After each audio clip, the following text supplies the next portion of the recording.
Good afternoon. I'm Father Alexander. This is St. Peter's Hove, and here we are taking yet another step in our walking tour through the Bible.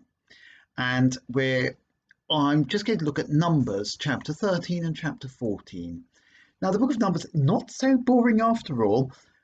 We've already seen the last two bits we looked at themes which resonate with the whole question of church government. Church government, which was such a major question at the time of the Reformation, and which is still a major question, both inside the Catholic Church, how should the Catholic Church be governed, something we often ask ourselves, and also in our relationships with other churches, such as the Orthodox, such as our Anglican brethren, we often ask, are they doing the right thing in their church government? Would they accept the way we govern the church, and so on? Lots of difficult questions about synodality versus a more monarchical approach. Now we have something different about, if you like, almost church discipline, how to run the church. What happens is this. In chapter 13, Moses sends a group of people to on a reconnaissance mission to check out the Promised Land, see what it's like. They've arrived at the frontier of the Promised Land. Whereupon the people who go into the Promised Land go into this vale of Eshcol, where they pick this massive cluster of grapes, which they bring back on a pole. And they describe the Promised Land, and this is chapter 13, verse 27. We made our way into the country where you sent us. It does indeed flow with milk and honey. Here is what it produces. At the same time, the inhabitants are a powerful people. The towns are fortified and very big. Yes, and we saw the Anakim there. The Amalekites occupy the Negev area. The Hittites, the Jebusites, and Amorites, the highlands. The Canaanites, the seacoast, and the banks of the Jordan.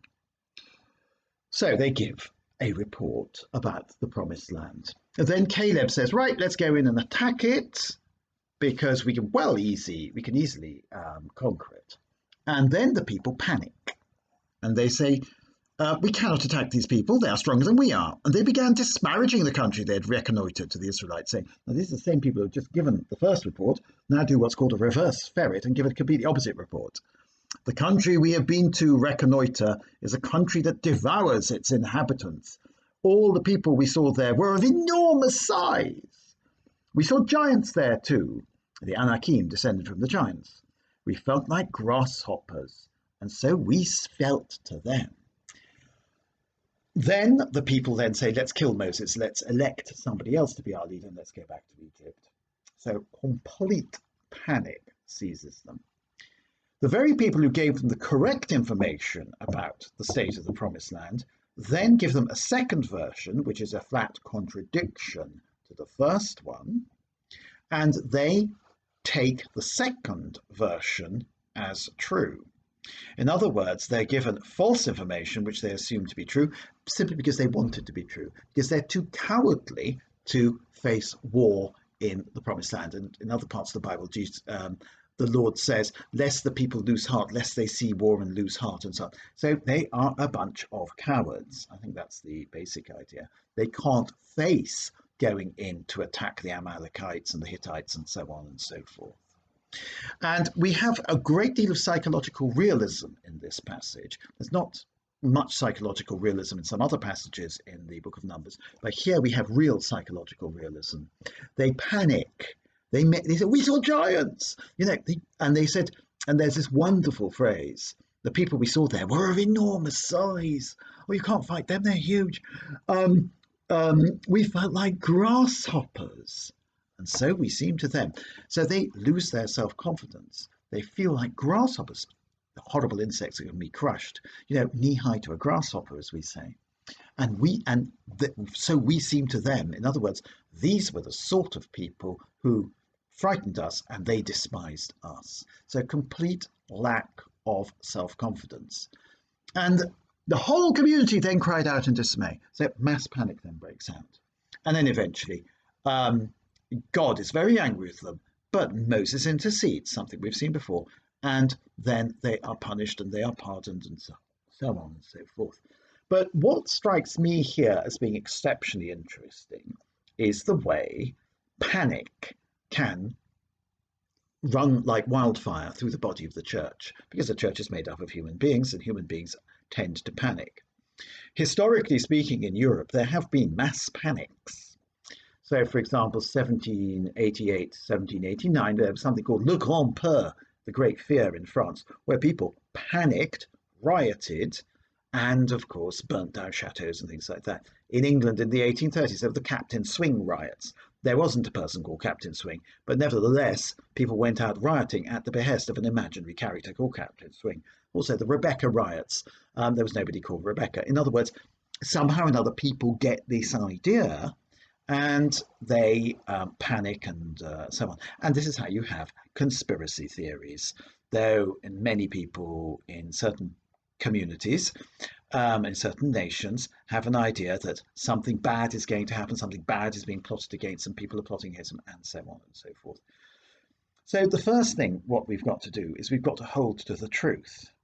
And in this passage, the truth is that these people went to reconnoiter the promised land and they looked at and saw what they described what they saw, and they came back with the evidence, the produce of the land.